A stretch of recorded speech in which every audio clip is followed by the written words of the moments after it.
I chat, I'm gonna keep it real with you. I recorded the patch reaction, but literally, like, it was a 30-minute reaction live, and then what happened is I realized that my streaming thingy didn't have the mic on, and so there's no audio there. And I actually had to get up from my chair, go gouge my eyes out, cleanse them with holy water to make sure something like this did not happen again. I started this one, and now we're gonna go through this patch, and hopefully my voice is being recorded right now. Otherwise, after this, I'm gonna go shove my head into the washing machine and make sure my brain is functioning all clean and dandy. But that being said, things that are not clean and dandy is what happened in this patch. So let's review it. Patch notes. Again, we're gonna rapid fire through this, so let's talk about this. Okay, hold on. I actually like the music in the background, but it's a little bit annoying, so we're gonna mute it just for a little bit and talk about this patch. So again, I'm gonna go through this really fast. I'm gonna give you brutally honest takes. The DPS roll passive healing reduction increased from 35% to 30%.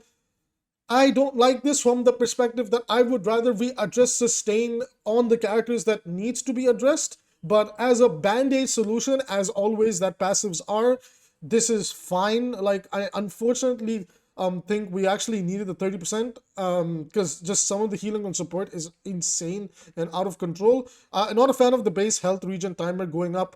This just hurts uptime for flankers, and it doesn't like supports and tanks don't really give a shit about this, like, realistically speaking. So whatever, this just sucks for flankers, right? Even hit scans and poke characters don't care about this, brawl characters don't care about this. This hurts flankers in general with their uptime, so this kind of sucks. So whatever, moving on. Queen's changes is basically she got overhealth increase from 175 to 200 on herself. Allied overhealth increase from 50 to 75. Duration for herself is down to 4 seconds from 5, and the allied duration is up to 4 seconds. So it's the same, like 4 on her, 4 on the ally. Okay. Problem with Queen is she's struggling against the current state of armor. So unless we choose to address armor, because I think armor is the biggest problem with the game right now, then she's just always going to be outperformed by other brawl tanks. Because again, other brawl tanks have, in my opinion, easier accessibility in terms of how they brawl, but also a vomit of armor. And so we might even have to go into a world where we just throw armor onto Junker Queen, but I don't want to do that because the unique thing about Queen is she has a thinner hitbox than most tanks. So I don't know, open-minded to this, but this could bring back Junker Queen 𝐒𝐲𝐶, especially since Queen really like to play with Sojourn and Genji, and both of those characters are in the meta. But with some changes later, we'll talk about, like, a potential character that could fit into Junker Queen 𝐒𝐲𝐶 and replace Genji. I think you guys know who that character is. Mauga, overhealth conversion rate up from 40 to 50%. I think Mauga is a sleeper pick. He's seeing a lot of play in OWCS as well. I think people he's definitely harder to play, but this just forces his just like lifesteal the other tank, force your play style to be with the other tank. Unfortunately, Mauga is a character that unless we rework and reapproach, like, he's always going to be stuck in this gameplay loop. But I'm not a fan of this. Like, overall, skill 4 character should never be good, and there's a skill 4 character down there that got really big buffs, and I'm really not a fan of that. So moving on, Ramatra. This is actually a joke of a perk, a buff to the perk. Honestly, this could have deserved more, but they just adjusted it for the DPS passive. It's actually just ignorable, and I like this perk a lot, but again, it's just ignorable because, again, the DPS passive hits this thing hard, right? Zarya, really not a fan of these changes simply because of the fact that Zarya is already one of the best tanks in the game. She's one of the most picked bans in the game, which I think is justifiable, unlike Sombra, where people are just annoyed by Sombra. But guys, don't waste your bans on Sombra. We have a worse character in the game that you should be perma-banning. I'll get to her in just a second. But not a fan of the Zarya changes at all. The 30 to 40% is, again, like, we're just giving more utility, more power to a character that's already the best character, one of the best characters in her slot. Really not a fan of this. I'm not looking at Zarya's performance in OWCS. I am looking at Zarya at how she's playing in quick play, ranked, 6v6, solo queue, 5v5, and stadium, and she's amazing. So honestly, she deserved nerfs, and especially to her uptime. Not a fan of this at all. Huge L over here. Bastion, I'm fine with this. Like, I'm definitely a lot more open-minded to these changes now. I'm willing to see what they do to help Bastion, but Bastion's a little bit more of a careful case that I actually just think his rework didn't achieve anything. And we might have to reverse the way Bastion works in order for him to be a success, where rework Bastion is the perks, but the old Bastion with the movement could be something that could be more viable in 5v5 and current day Overwatch. So a little bit awkward how the game changed, right? So Bastion, sure, open-minded to it. Echo, I was really happy to this. Anybody that's been watching my streams, people that have been watching my Echo gameplay, they said, what would you do to help Echo? I said, reduce the spread on her primary fire. This is amazing. I kind of wish, like, if they're not going to buff Genji's damage, like, reduce his spread too, because Genji and Echo are shooting 3 different projectiles. So really happy to see this for her. Really nice. But again, the reason she's also super struggling is D.Va shits on her, and they like armor craps on Echo, and armor is so strong right now that unless armor is directly addressed, I don't know. Like, I don't think Echo this is nice, but it's still rough, right? Pharah, big fan of this perk change actually. Shield health regeneration triggers when landing direct hits with the rockets. So I like this perk a lot.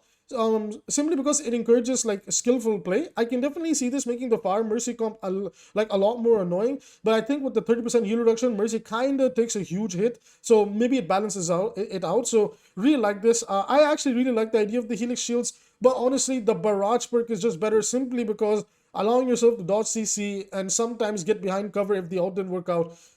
It's just better to have. So willing to experiment with this. It might be a lot better than I think. It's definitely going to be really good at dueling out tanks. So excited to see how this goes, right? Reaper, honestly, Loki Reaper was a sleeper pick. I actually used Reaper to climb into top 500 when I felt like the enemy tanks were controlling the game way too much. They gave him a little bit of a damage increase to his primary fire. So honestly, this is the damage increase that I'm a fan of, but the next character that's coming up for the damage increase, not a fan of, simply because Reaper got hard screwed by armor, and there was a world where Reaper was an amazing counter to Winston. Now I don't even know if that world is the same, so this is probably trying to help him over there. So let's see how things go for Reaper. This is a joke, ignore it. Tracer, this is ridiculous. She's server admin level. On your screen right now is a very important change that I talked about, which is the spread change that they gave her that indirectly gives her a little bit more range, but also in close range, it's much easier to connect all the pellets. So this is the strongest Tracers I've been. In my opinion, Tracer was already top 3 DPS in the game, and I guess they really want her in the upcoming tournament matches and everything to somehow be hard meta, and this is how you get Tracer hard meta. And I think like in the mid-season or even as a hotfix, we might see this go right back down to 5.5. I don't know what they were smoking. I think this is just like power creep for the sake of power creep, but this entire patch has been just like little instances of power creep. Speaking of power creep, Venture, again, underrated pick. Think they're a lot better than people want to give them credit for. Recovery time reduced from 0.7 to 0.6, so there's a lot more spam coming out from Venture. Venture is also a pretty good counter to Tracer, but now with these changes, I don't know. But Venture, underrated character, has always been underrated. A really good Venture specialist can make your life hell. So I wish people would stop sleeping on Venture. I think, like I said, a lot better than people want to give them credit for.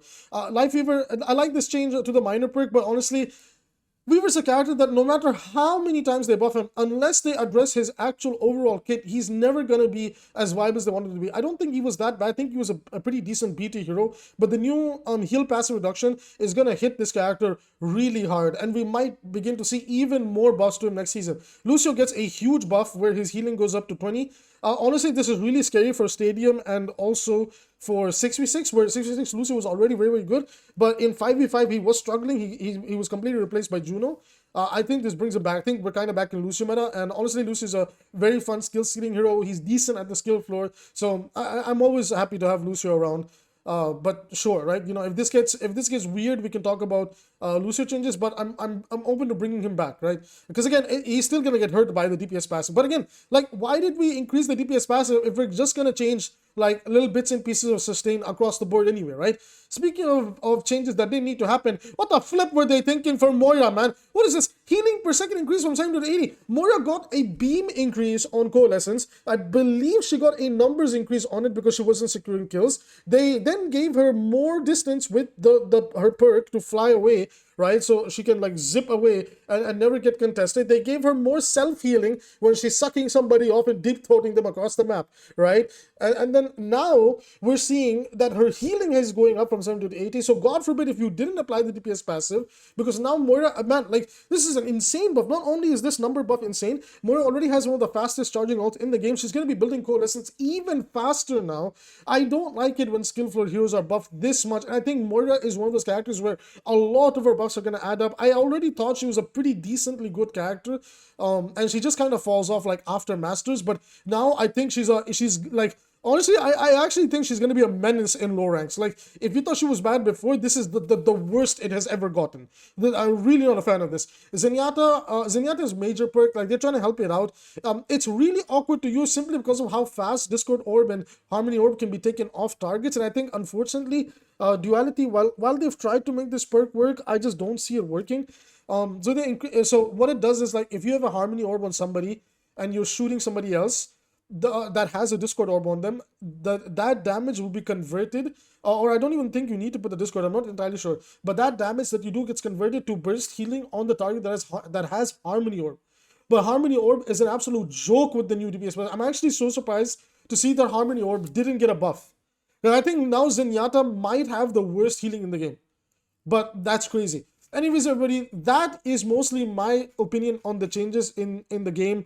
Really, like, I'm very 50-50 on this patch, or 60-40 on this patch. If I had to give it a rating, it's probably C tier. My only opinion is, for God's sake, keep an eye on Tracer. Please. Please, this is ridiculous with the previous buffs she has and the perks that she has. I low-key think Tracer is server adminable. Please permaban this character. You do not want to play against a Tracer that cannot die, especially with what her perks can do.